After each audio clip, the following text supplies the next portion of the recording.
my stilettos. Welcome to the Stiletto Room, the unfiltered chat show where no topic is off limits. I'm Dina LaPolt, entertainment attorney, advocate, and tenacious trailblazer.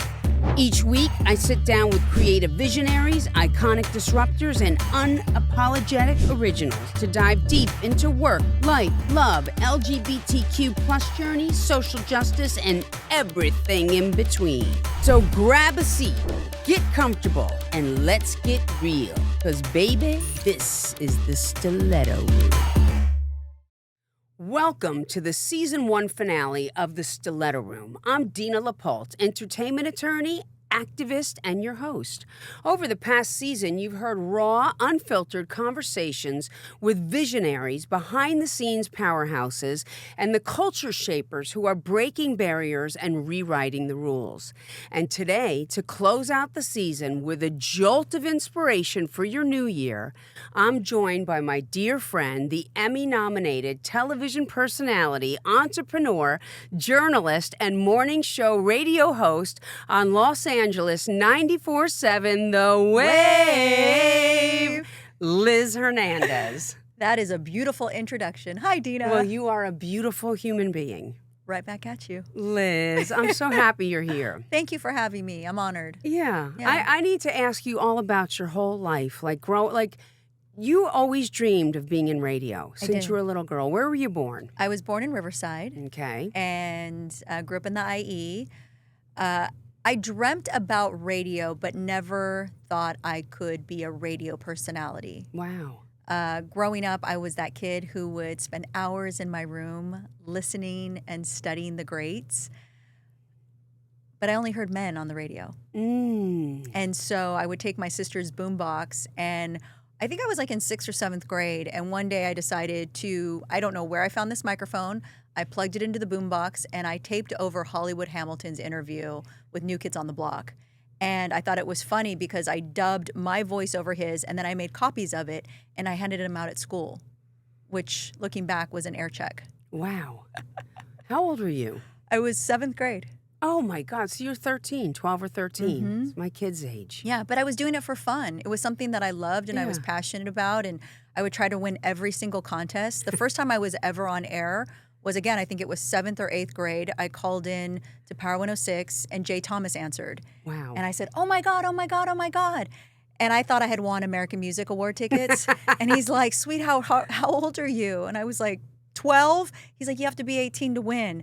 But what was amazing was he took my, oh, my God, oh, my God, oh, my God, and he put it on repeat. Wow. So anytime there was like a breaking news story or something funny. That was you? I was on radio. I was on Power 106 when I was like 12. You manifested this whole life. I really think I did. Of course. You're an Aries. So you speak it into existence. If not, we all suffer. Everyone in your life. Words are powerful. Yeah. Words have magic. That's right. And we are going to get to your company called Wordiful because but I know that that's later on, but you really manifested that into existence too. But so you were doing this. So this happened on Power 106. They would say, oh, my God, so and you would hear it. Jay Thomas was the first one to put me on air. And then I got into high school, and the local radio station in Riverside was KGGI, 99.1 KGGI. And they were giving Santana tickets away. And they were like, come up to the Target parking lot, and if you want to sing Oye Como Va, we're going to give out tickets. So I told my girlfriend, let's go. Let's pull into the parking lot. We won the tickets, and we had to go down to the radio station to pick them up. And when you go to pick up tickets, sometimes they'll ask, hey, do you want to do a listener drop? And I said, sure. Hey, this is Liz. At the time I was using Elizabeth from Riverside. I listened to 91 KGGI. So all through high school, I would hear my voice on the radio. Wow. And it was just sort of like this weird thing that was, I don't know if I was creating it or it was following me. That's kind of like that conversation of destiny or fate. Probably a little of both. And then finally my senior year, my mom and I went to go see, maybe it was my senior year or freshman year in college, but my mom and I went to go see Janet Jackson for the Janet Tour. And once again, the radio station was there, 99.1 KGGI. And they said, hey, do you want to come do a count? We're doing the number one song. And I think it was like Da Brat or something. And I was like, sure. Do you want to do some more listener drops? again, my voice was all over the radio station. That's crazy. Never thinking it was going to be a career.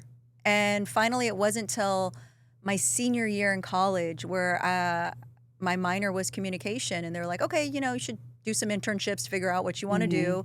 I did one for Hard News. It was like NBC4 in San Diego. I think that was the station. And then I did an internship for radio. And I, of course, was like, oh, this is speaking to me. Wow. So much so that by the end of my internship, I called my parents and I said, I'd like to stay an extra year in college and double major. Wow. And see if this radio career has legs. Where was that? This was at Channel 933 in San Diego. I went to USD. Wow. Yeah. So then you did that. So then my parents said, well, and I'll never forget, they were really supportive. Okay. My dad said, whatever you choose to do for a living, it's what you're going to do for the rest of your life, so make sure you love it. And at the time, I really thought I was going to go into child psychology. I was a psychology major first. And I was working, it's sort of interesting because as you see how Wordiful evolved, I was working with women, a lot of like shelters and at-risk youth, and it had a huge impact on me. But there was something nudging me about radio.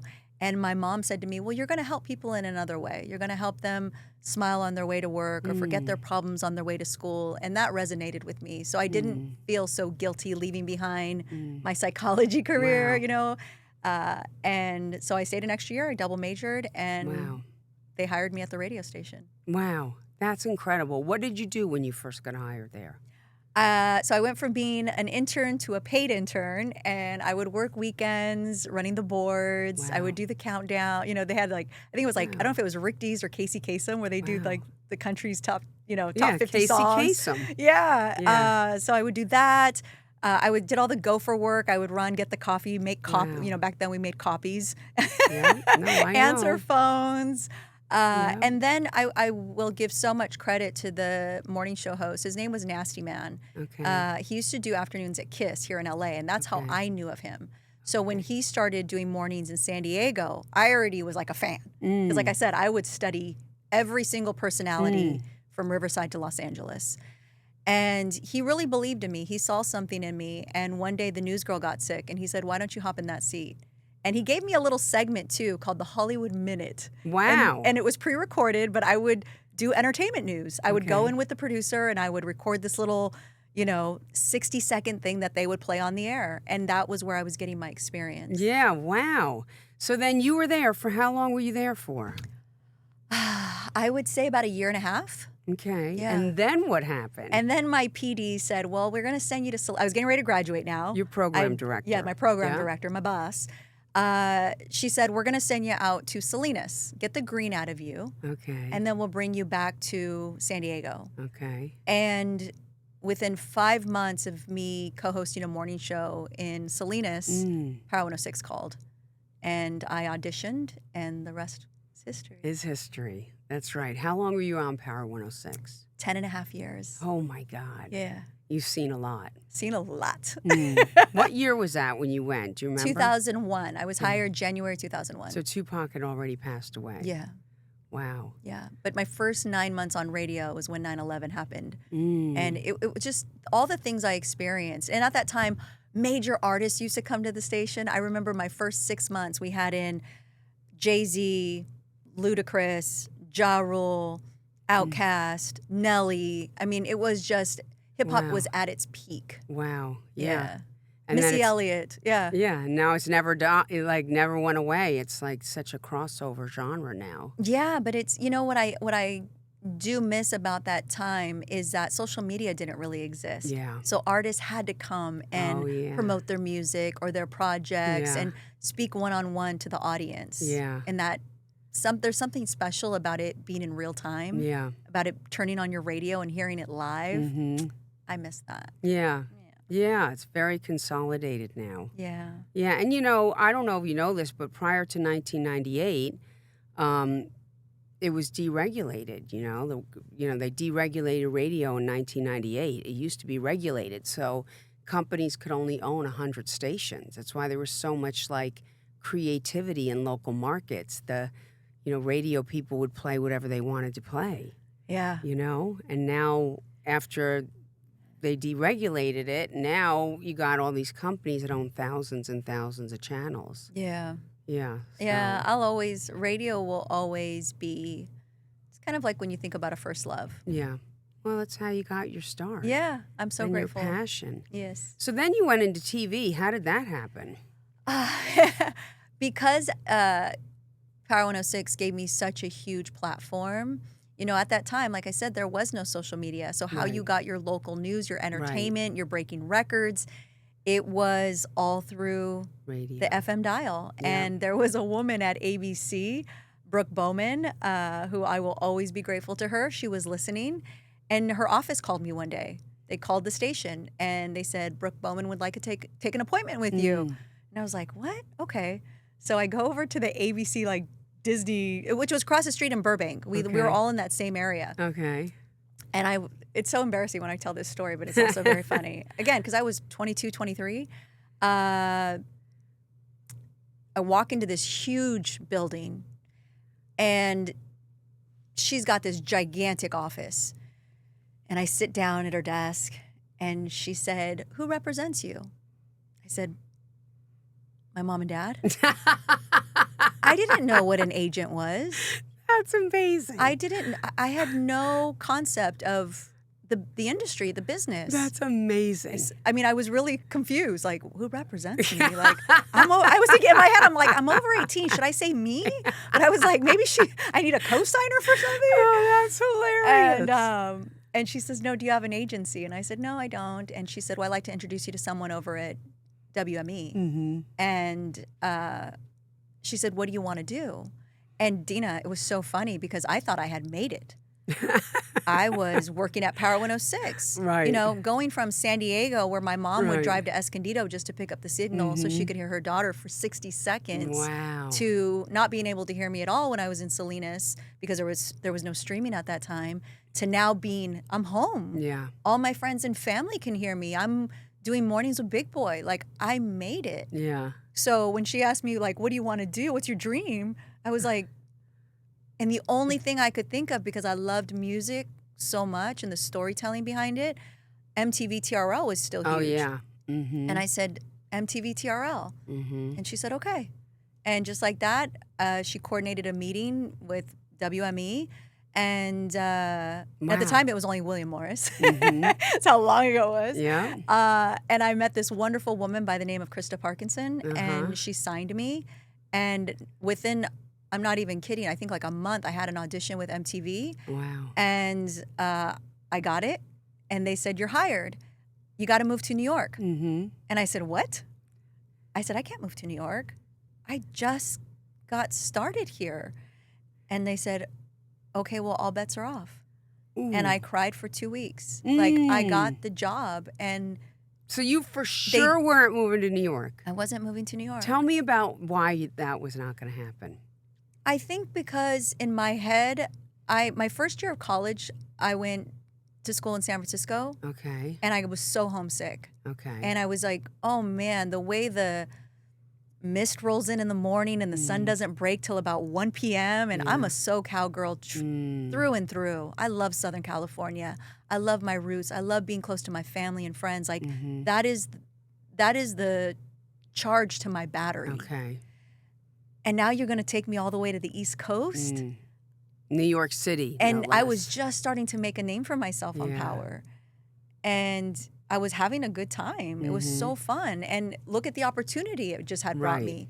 So it was this real internal conflict of I could walk away from all of this and go live that fantasy, seemed like a fantasy life in New York. But I just trusted myself. I didn't even realize that that's what I was doing at the time. I was trusting myself. Trusting your gut. Trusting my gut. Your intuition. And I'm glad I did because 2 weeks later, they called me back and they said, "Okay, we want to offer you something. We want you to be our first LA correspondent where you're going to travel between New York and LA, but you'll still work for MTV." And I was like, deal. Wow. Yeah, So so you I did still that. got to do TRL. I still got to do direct effect. I still got to go fly out for the MTV Awards. Yeah. I still got to do it all and then still stay in my hub of LA. But you lived here. But I lived here. And you go over yeah. there. So Wow. You had already been on Power for how long when that happened? I want to say like 2 years. 2 years. Yeah. So then you left. So then I had to get permission from the powers that be to make sure that I could, hey, can I do both? Oh, you could do both. Can Wow. I still be Yeah. a part of this family Yeah. and go do MTV? And, Big was so great. He's like, of course. That's amazing. Yeah. That's amazing. Yeah. So what years was that? 2007 Ooh. or 6? Yeah. That's when I started representing Motley Crue. Oh, wow. That was a great time. Great time. Yeah. Yeah. Wow. So you did that for how long? I did MTV for almost 3 years. Okay. Yeah, I did MTV, MTV Tres, and it was amazing. I think what was so great about that is I got to live the best of both worlds. They flew me to New York. You get there, they're like, this is your stylist. She takes you shopping. And then Yeah. you're standing in the TRL studios and you see the Yes. kids screaming out the window. I'm standing next to Damian Fahey. We're Wow. like, at the time, Vanessa, who now is Vanessa Lachey, she was sitting in the makeup chair next to me. It was literally walking into a dream world. Yeah. And then You your know, day I- job was Power It 106. was Power 106. Like, I grew up Wow. watching Carson Daly on TRL. Wow. And now it was, you're there, you're reporting the news with some of these incredible personalities. Wow. And yeah, it was phenomenal. I love that. Yeah. Okay, so then this is happening, and then what happens? You decide not to do that anymore? It was too much? So then by 2009, it was right when Michael Jackson passed away. And I was put in a bind where I think Big might have been out of town. And I was needing to hold down the morning show. And MTV needed me to cover Michael Jackson's funeral at the time at Staples Center. Wow. And I couldn't do both. Wow. And so it was sort of an ultimatum of, you've got to decide, do you want to grow with us or do you want to grow over here? And I wasn't ready to leave the crib yet. Yeah. I had gotten so comfortable being Yeah. with, Big Boy's Neighborhood that I was afraid to make that leap. But you loved it too. I did. Yeah.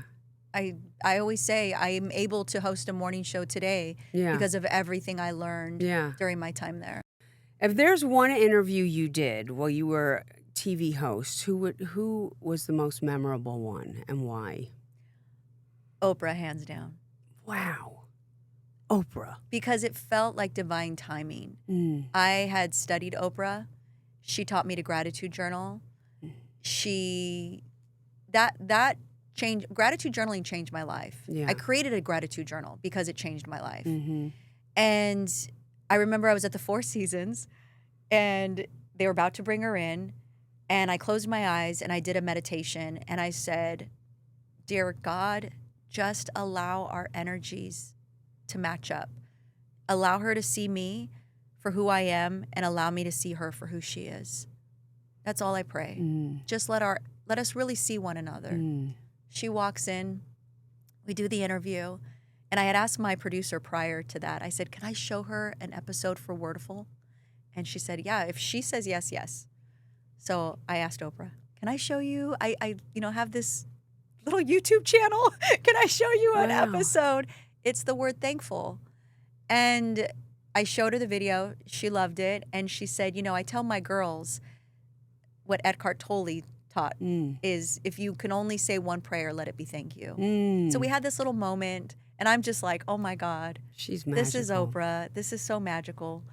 And as she walks out the room, she turns to her, I think it was like her PR person, and she goes, I like her energy. That's amazing. They emailed my producer at Access Hollywood and said, Oprah loved the interview.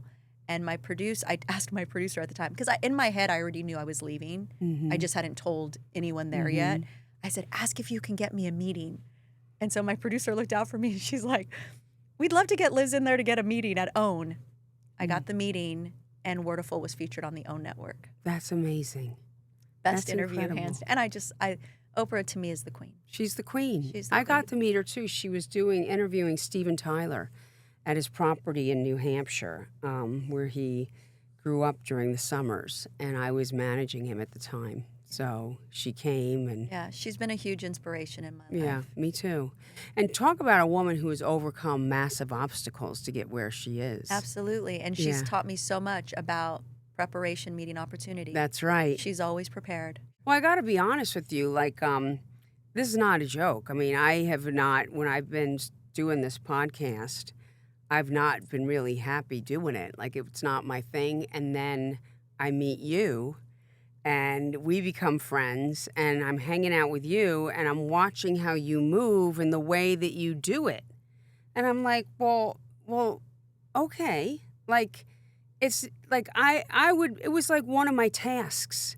It's like, it can't be like that. You gotta move through it. Like when we're sitting together on our way home from Vegas and I'm talking to Jasmine Crockett and you're like, I'd love to have Congressman Jasmine Crockett on the show. And we get her, and then you're like literally pulling out this from the new, this, and you're putting together right questions and you're on it. And I'm watching this happen seamlessly as we're drinking coffee. I was like, okay, I could learn something from this woman. You know what I mean? And, I always think like, and I believe this to my gut, God brings people into your life for a reason. Yes. And they'll tell you, all the podcast people that are on this set, they will tell you that until probably you, I was not really a joy to be with. No, but I find that hard to believe. Well, now I know how to move with it. You know what I Yeah. mean? I know how to do it, and I'm relaxed more. I mean, coming, and then you had me on your show. Yes. And we'll get to Power to 94.7 because I fucking love 94.7, and that's a story.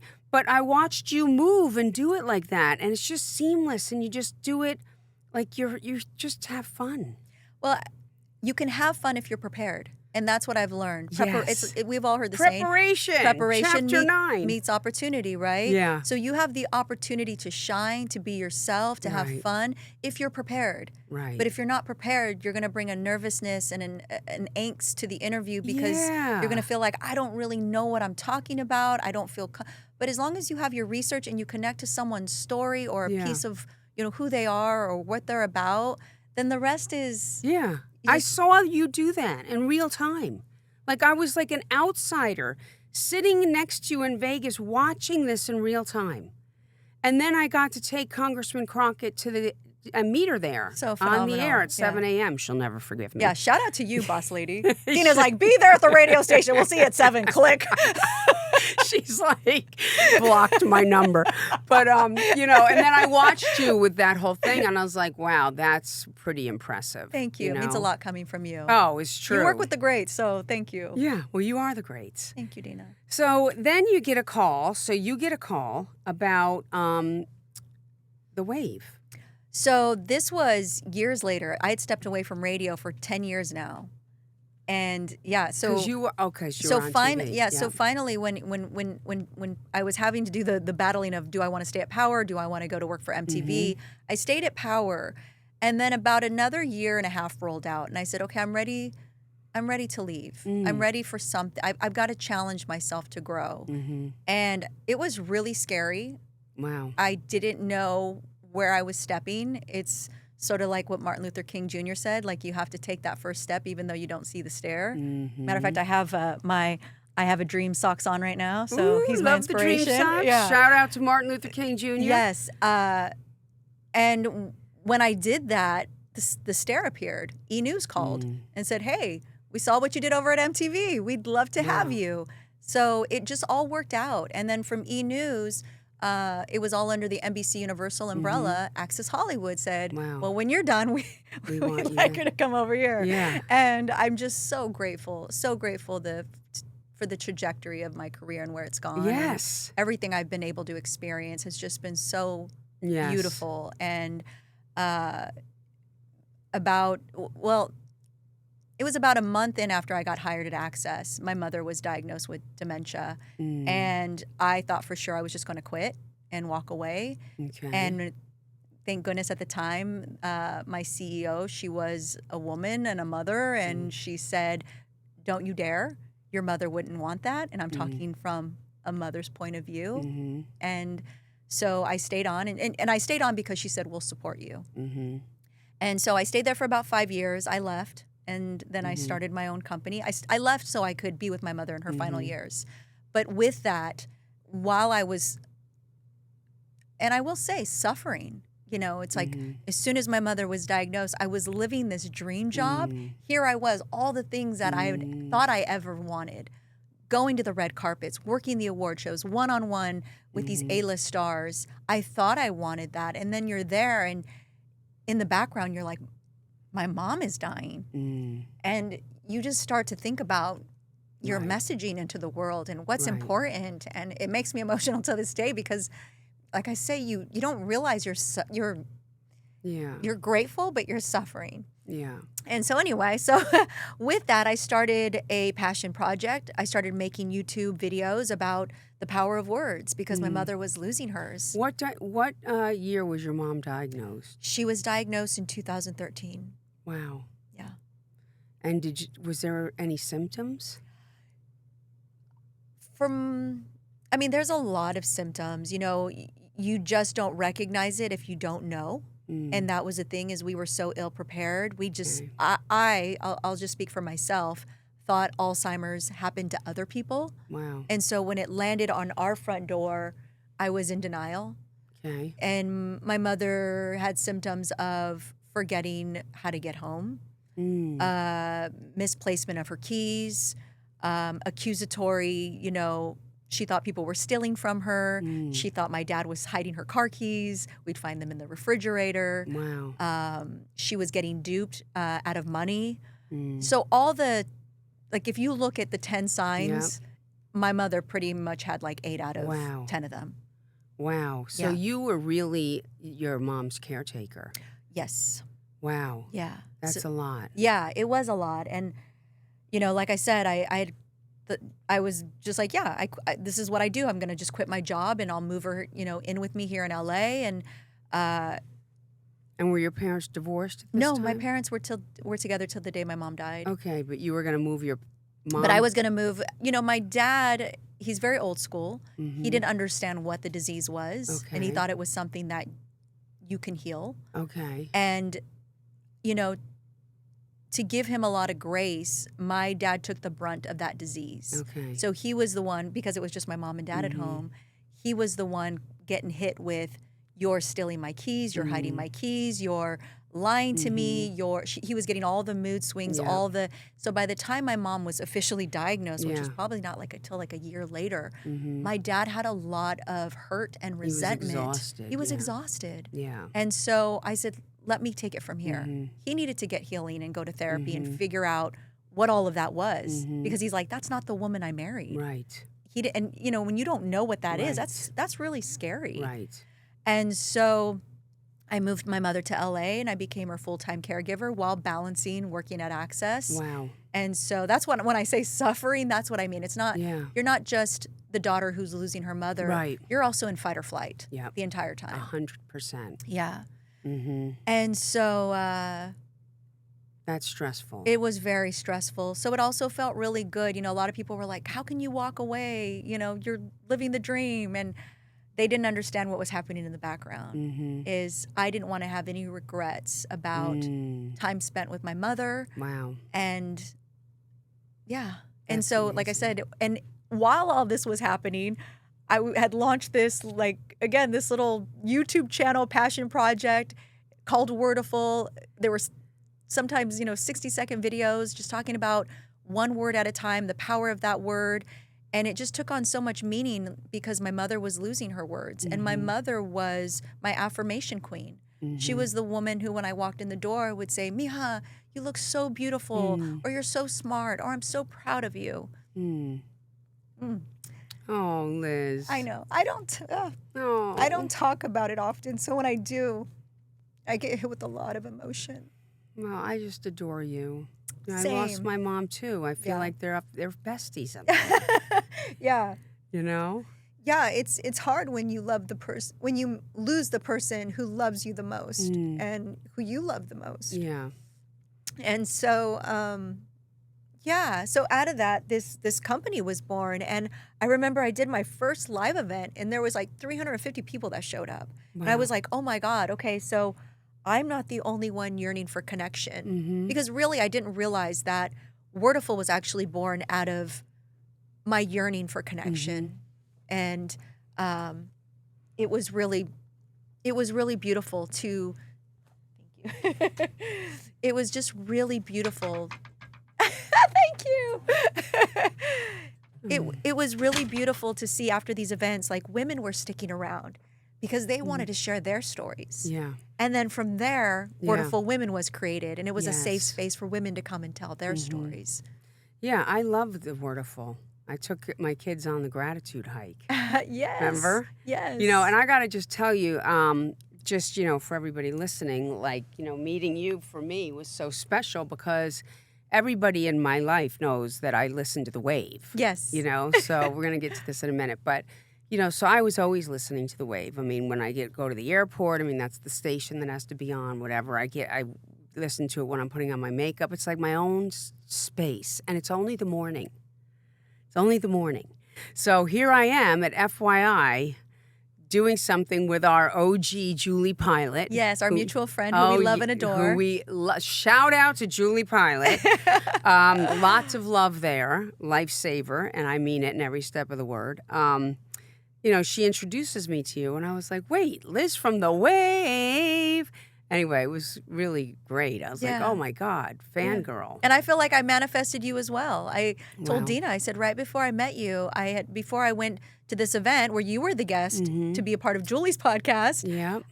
I had just said a silent prayer and a meditation of just having like good people around me and the right people around me that were going to look out for me. Wow. Really? And then you appeared. That's amazing. Yeah. Yeah, I love that. Yeah. Oh my God. So here you are. You're on The Wave, which was a thing. Yeah, you know. You replaced Pat Prescott. I know. Shout out to Pat. I Yeah. mean, big shoes to fill.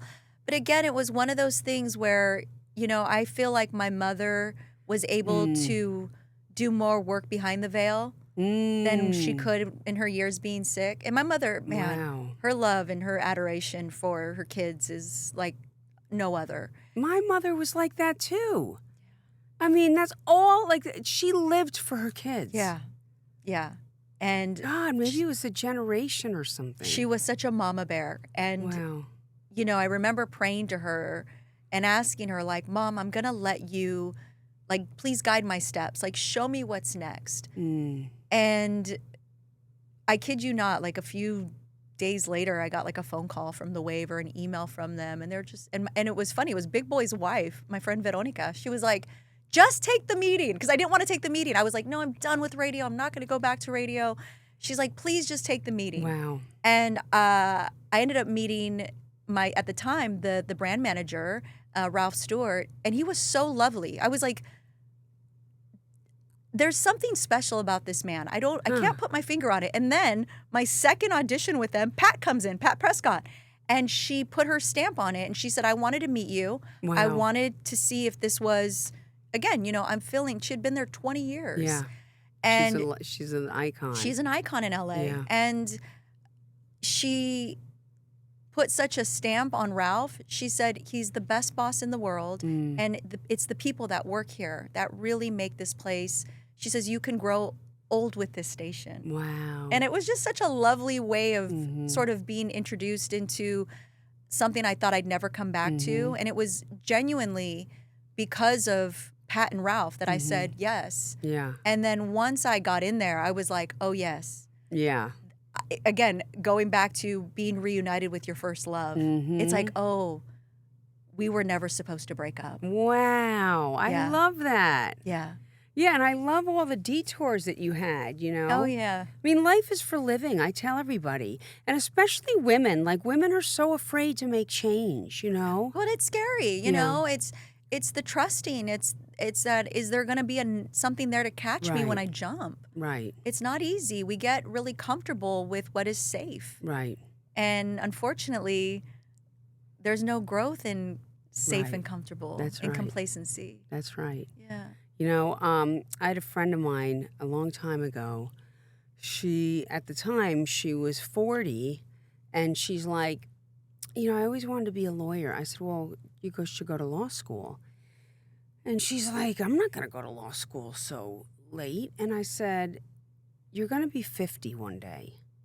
Wouldn't you want to be a lawyer when you're 50? And like a light went off over her head. You know, she's now practicing law at like a big firm downtown, doing the corporate law or something, you know? It was crazy. Well, look how your words impacted her. Well, yeah, words, Wordiful. So tell me about Wordiful, because this is pretty incredible. This like kind of took off. Yeah, again, it started as I had that realization. I remember I was standing on stage at Access, and you know, you're in Spanx and a tight dress and 6-inch heels. Skims, you're in Skims. You're in Skims. And your face is full of makeup. And I was just like, God, I wonder what my mom's doing. And sadly, you kind of wonder like, what words is she going to lose, you know? And I will say the two things that my mother held on to, the two phrases till the day she died was thank you and I love you. She forgot everything else, but she held on to that. Wow. Which just showed how much my mother believed in gratitude. And wow. I just remember my message out into the world cannot be what Britney Spears had for breakfast. My message out into the world cannot be about Ben Affleck's divorce. Yeah. And so at the time I told my partner, I said, I need to be able to tell stories. I need to be able to get back to why I fell in love with what I do for a living. I'm a storyteller. And so started creating little 60-second videos. Yeah. Tell a story about one word. Wow. What it means to you, how you're misusing it, how it's taken on a new meaning in your life, a story behind it. Is there a lyric in a song that has that word? Like whatever. Yeah. And that's how it all started. And it started to resonate with other people. Incredible. Yeah. And you also have like these Wordiful decks. You have the gratitude cards. You know, when my kids are with me, every morning we pick a card. Yeah. You know, and then we each read it to each other. It's really amazing. So that started simultaneously when I was in my dressing room because I was literally having like small little breakdowns every day. Really? And wow. I had an affirmation deck by the queen of affirmations, Louise Hay. Oh, yeah. And I would pull one out every morning and I would write it 10 times. And then I would walk on stage and anytime they would yell, cut, I would just say the affirmation in my head. Wow. It would get me through my day. Wow. And I thought one day, because Louise's affirmations are very long. And I was like, one day I'm going to make my own affirmation cards. I'm going to do that. Yeah. And I remember then I was watching Oprah one day. I used to love watching the Oprah Winfrey Show. She talked about a gratitude journal. I started gratitude journaling. That changed my life. And then I thought, you know, once the affirmation cards took off, I thought, you know, I could have really used these when I was a kid. So I made children's affirmation cards. Yeah. Oh, they're great. Yeah. And you make your boys adult have ones. those. Yeah. Yeah, it originally started with the adult affirmation cards. And then I thought, I wish I would have had these when I was younger. And then that's where the children's came in. So tell me, like, what you like to do outside of all the work stuff.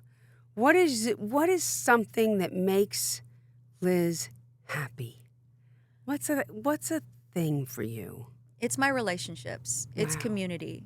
You know, I grew up in a house full of, gosh, how many? There was like 5 women, my mom, my grandmother. I have 3 older sisters. And that was our joy. Cooking, listening to stories. You know, my mom was a great storyteller. She would always tell us about her adventures. And my mom was an Aries as well, so she was very outgoing. And your dad's a Gemini. And my dad's a Gemini. That's amazing. And it was just, that's what we were. We were a house full of characters. Wow. Everyone had, you know, funny personalities. My dad is probably the funniest guy I know. So it was just, that's my joy. And then I've realized that as, you know, you leave the nest, I started to curate relationships that became my sisterhood. Right. So my friends are more than my friends. I've had friendships with each of them for 20 plus years. That's amazing. They're my family. Yeah. And then creating Wordiful. You know, Wordiful's going to be 10 years old. Wow. Yeah. And that community gives me a lot of joy because we're reminding each other that we're not alone and we pour into each other's self-care. And that to me that lights me up. Right. Yeah. Yeah. I love that. Yeah. Yeah. And like you have so many things open to you now. You could do a podcast. Yes. Yeah. Yeah. You never know what's around the corner. Well, like, let me ask you another thing. So that's good with your community. What do you like in terms of like your, besides community, what is your self-care routine? Because we talk about that a lot in my book, Street Smart. Yeah. You know, where especially women, we have to take care of ourselves because we're pulled in so many different directions. And plus we grow up with subconsciously that we're not good enough. We're not good enough, and we become people pleasers. Right. And so, as you know, Dina and I talk all the time, and I'm in my boundaries era where I have been so used to showing up for everybody that I was last on my list. And so now I'm really having to preserve my energy because we only get so much energy per day. And so it's just going back to, one, I gratitude journal every morning without a miss because I always say, if I don't skip my coffee, I'm never going to skip my gratitude journaling. So I tie the two together. That's amazing. So there's a reward. I just got a good tip. So go ahead. Yeah. So you have to tie your self-care tools so it doesn't feel like a task to a reward center. And so the reward center for me is my coffee. I always say, I'm never going to skip my coffee, so I'm never going to skip gratitude journaling. And it makes me feel good, like to start my day with, what am I grateful for? But other self-care for me is I love nature walks. I have to get outside. I have to be in the sun. Like I told you, I'm a SoCal girl through and through. I've just got to get a little bit of sunshine, and I've got to be disconnected from everything, from the phone, from people, from work, and just be with myself. Listen to a great playlist and just be in nature. I love that. That is like my love language. That's amazing. Yeah. Yeah, and you do that every day. I do it. I try nature walks. I try maybe every other day because now I've been getting in really hard, intense workouts, and I've realized that not only is going to help preserve me as I get older, but it just releases a level of stress for me. That helps my nervous system come back down. Right now, I'm also in the era of nurturing my nervous system. I didn't realize how important that is, but you realize when you start creating these boundaries, you're like, oh my God, my nervous system has been a wreck. Yeah, tell me about that. And so explain that to me, your nervous system. It was like you were stressed? Well, 2025 has been, I want to say, other than the year my mother was diagnosed, has been one of the most challenging years of my adult life. 100%. We had the wildfires in LA. After the wildfires, my soul dog started having seizures in February, and then my boss, who I was talking about, was let go, and it was so hard on me because he was my ally in the building. And when you don't feel safe, it's hard. It's hard to you know, you become a little frazzled. And then my dog died, and it was like, I don't even like calling him my dog. He was my son. You know, I wear his little name around my neck and my little albondiga, and it was so hard. And then we went into the raids and the protest, and my community was being violated, and our human rights, and it was just, it felt like so much, and yet I was still extending myself to everything, every person, to the point where where was I in all of it? I hadn't even grieved, you know, losing my animal and losing my boss, and you know, it was even when I had to evacuate my home during the fires, but I was having to show up for work and hold space and still put on a smile and let everyone else know, hey, everything's okay. But I didn't even know if I was okay. And so it was, and and again, I know we're meant to take many hits in this life, but when you compile all of that to where you're not coming home to yourself and you're not checking in and saying, how am I? How's my heart? And what do I want? You're gonna hit a wall at a certain point. And you saw it in real time. I hit a wall, and I had hit my bandwidth where I just broke down. Well, you have so many people that love you. Thank you. And that I know are here that. For you. You know, I know the that. lifelines. Yeah. And it's just learning yourself. You know, I learned that when I hit my brim, I shut down. And I think, again, that's about learning about my nervous system. They always say, if you don't listen, your body will do it for you. And my body, and you know, Dina, I was going to every doctor under the sun trying to figure out, I have all these physical symptoms too. I was literally making myself sick. And now I'm back. You are back. And better than ever, better bitches. Than ever, you know? Yeah. No, I love that about you. And here's the other thing. Like, you so inspire me with as far as like how, you know, because sometimes I feel like I have one speed, which is like fucking Shark Tank, you know what I mean? And it's just, and my work is very gratifying to me and stuff. And I, don't have I don't let myself, I should say that, I don't let myself get connected very often and get very vulnerable. I don't, because any day someone could be, I'm taken by ice, or and I can't be fucking sad sack sitting on a block of stone, poor, you know what I mean? Like, that's how I feel. Like, I have shame around it.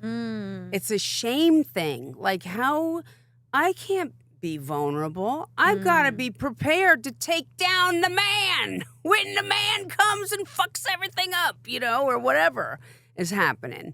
That's your self-protection. Yeah, that's my self-protection. Yeah. So, but late, now I'm in my fourth quarter. So it's like, my job is to help as many people as I can and be as happy and healthy and have my kids be as happy as healthy as they can be, So, and I keep saying to myself, I didn't get sober to be miserable. You know what I mean? And vulnerability, that's where the richness of life lives. Yeah. Yeah, I mean, look I just cried my eyes out on your podcast. But you have to be willing to show yourself, because one thing I've learned about grief has to be witnessed. Yeah. And our vulnerability has to be witnessed. Wow. It's what connects us. Yeah. Also, I feel like it's hard, for me in business to be vulnerable, too, because I'm surrounded by a bunch of fucking assholes. So it's like, Yeah. it's like it is the guarded thing. Yeah, and I think for women it's especially hard. It's if you stand your ground, you're dubbed the bitch, or you're dubbed she's difficult. Right. And if you're too sweet, then you become the pushover and you get walked over and you get taken advantage of. And it's finding where that middle line is. And I think that goes back to, again, what you wrote in your book so eloquently of trust your gut, trust yourself. Yeah. And that is so important, because I really do feel that you can walk around in the world and not shrink yourself, but you also don't have to puff your puff your chest out. You can just stand in your power. I know who I am because I trust me. Yeah. And that's it. Thank you for reading my book. And it's fantastic. You were one of the first people I gave it to. But, one of my mentors, Don Passman, who's throughout the book, he's like a really big music lawyer, and I used his book when I taught my UCLA class for 20 years, and he just really is. Was this before or after you were rolling the copy machine across the street? It was both, before and after. It's one of my favorite things in the book, by the way. I was taking his class when I was rolling the copy machine across the road. He was at USC teaching the class that I ended up teaching at UCLA, but he emailed me after he read the book, and he's like, I'm so proud of you. This is so incredible. And he's like, and you had such moments of vulnerability. Thank you for that. And I remember, and I'm like reading this going, yeah, I don't show that very often. Yeah. Like maybe in AA. That's it, But I guess life is for living. Yes, it is. Yeah. It's better to live a little bit of life than none at all. I love that. Yeah. Wow. Well, Liz, let me ask you this. Yes. If you had one person that you could have dinner with, living or passed away, who would it be? My mom. I knew it. Yeah. Yeah. I knew it. Me too. Oh. You know what? If I could... Anna Bondiga. Could he be there too? Yes, he could be there too. You know, it would be great having dinner with your mom, my mom, me, and you, and Gatsby and a Bondiga. Oh.